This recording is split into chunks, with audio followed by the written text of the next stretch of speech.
మరో breaking news చూస్తున్నాం. మూసీ ప్రక్షాళన చేయవద్దని తాము అనడం లేదని బీజేపీ ఎంపీ ఈటల రాజేందర్ అన్నారు. మూసీ కంపును కడగమని చెప్తున్నామన్నారు. ఆ నదిలో స్వచ్ఛమైన నీరు పారాలని నల్గొండ ప్రజలు కోరుకుంటున్నారన్న ఈటల ప్రభుత్వం చెప్పే మాటలను ప్రజలు నమ్మొద్దని కోరారు. అంతకుముందు మూసీ ప్రక్షాళనలో భాగంగా నిర్మాణాల కూల్చివేతలపై ఈటల చేసిన వ్యాఖ్యలను సీఎం రేవంత్ ఖండించారు. ప్రస్తావించినప్పటికీ నిమ్మకు నీరెత్తినట్టుగా వివరించింది కాబట్టి రేవంత్ రెడ్డి ఎవరి మాట వినడట, మాట విననివాడు సైకో అవుతాడు. ప్రజల్ని ఏడ్పించుకొని ప్రజల్ని ఏడ్పించేవాడు, ప్రజల్ని ఏడ్పించి ఆనందం పొందేవాడు శాడిస్ట్ అవుతాడు.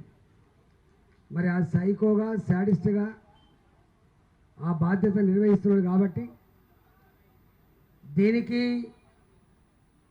గుణపాఠం చెప్పగలిగే సత్తా శక్తి భారతీయ జనతా పార్టీగా మనకు నాయకత్వం వహించే బాధ్యత ఉన్నప్పటికీ కూడా తెలంగాణ రైతాంగం, తెలంగాణ ప్రజలు మాత్రమే వాళ్ళ యొక్క తాట తీసే ఆస్కారం ఉంది కాబట్టి, వారి మెడలు వంచే ఆస్కారం ఉంటుంది కాబట్టి తప్పకుండా ప్రజాక్షేత్రంలో ఆనాడు కాంగ్రెస్ పార్టీ అబద్ధాల హోరులో ఎట్లయితే బీఆర్ఎస్ పార్టీ మట్టి కరిచిందో ఇవాళ మళ్ళీ అబద్ధాల పునాదుల మీద వ్యవస్థ నడుపుతున్నటువంటి రేవంత్ రెడ్డి కూడా ప్రజాక్షేత్రంలో భంగపాటు తప్పదని చెప్పి ఈ సందర్భంగా హెచ్చరిస్తూ ఉన్నాం.